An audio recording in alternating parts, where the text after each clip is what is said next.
Consider the following translation scheme, okay, and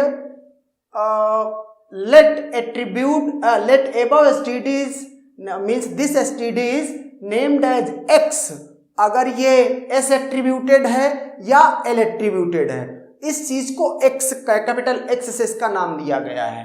N attribute X is named as Y, इसमें जो attribute X है उसको Y capital Y बोला गया, capital Y type attribute, then X and Y respectively are, okay.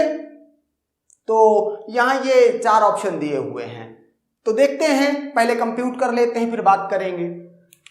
तो अगर मैं यहां पर देखूं कि एक ही प्रोडक्शन है, ओके, ग्रामर कंप्लीट है नहीं है उस बात से हमारा मतलब नहीं है, इतना ही गिवन है तो हमें आंसर इतने में ही करना है, ओके।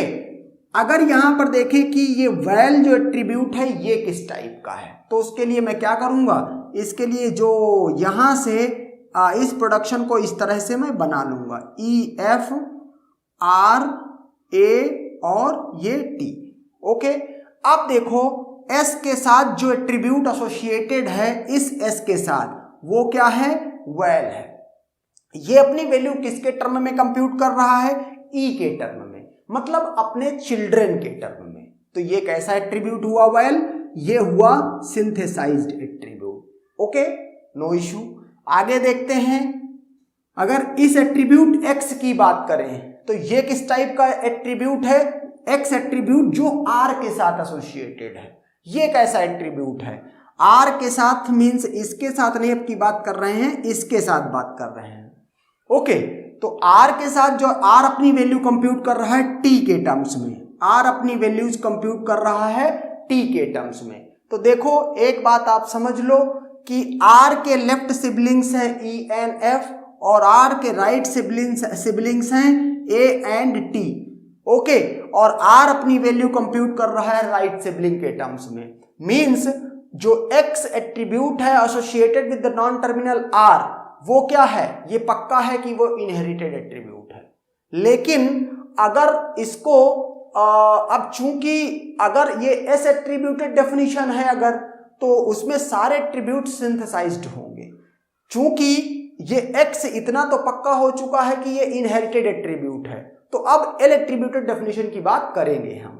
अब L एट्रीब्यूटेड डेफिनेशन की भी एक कंडीशन है कि जो इनहेरिटेड एट्रीब्यूट होगा वो नॉर्मल इनहेरिटेड एट्रीब्यूट नहीं होगा, रेस्ट्रिक्टेड इनहेरिटेड एट्रीब्यूट होगा। और चूंकि ये x आज जो नॉन टर्मिनल आर के साथ एसोसिएटेड है वो रिस्ट्रिक्टेड इनहेरिटेड नहीं है। क्यों नहीं है, क्योंकि आर अपनी वैल्यू कंप्यूट कर रहा है किसके टर्म में, राइट सिबलिंग के टर्म्स में। आर एक्स अपनी वैल्यू कंप्यूट कर रहा है, टी असाइन हो रहा है, टी से वैल्यू इनहेरिट हो रही है आर में। इसका मतलब जो ये एट्रीब्यूट है ये इनहेरिटेड तो है लेकिन रेस्ट्रिक्टेड इनहेरिटेड नहीं है, ओके, ये तो है लेकिन ये नहीं है, एंड देयरफॉर ये एल एट्रीब्यूटेड डेफिनेशन भी नहीं है, ओके। तो एक बात तो पक्की हुई, आंसर तो हम इतने पे ही कर सकते हैं।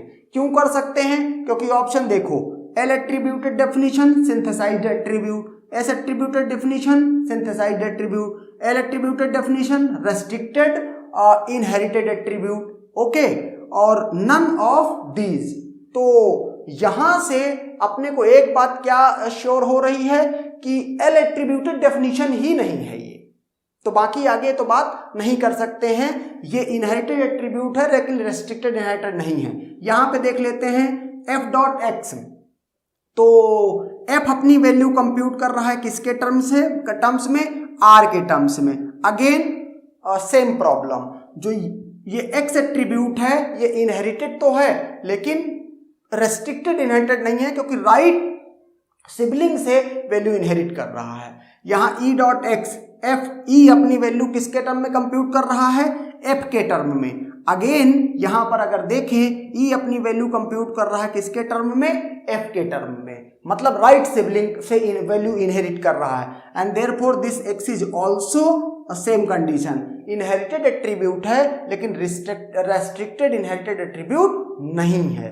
तो एक्स एट्रीब्यूट को हमने क्या कहा, अब चूंकि पहला पार्ट जो x है किस तरह की डेफिनेशन है, तो ना ही L एट्रीब्यूटेड है ना ही S एट्रीब्यूटेड है, जबकि x जो एट्रीब्यूट है वो नॉर्मल इनहेरिटेड एट्रीब्यूट है।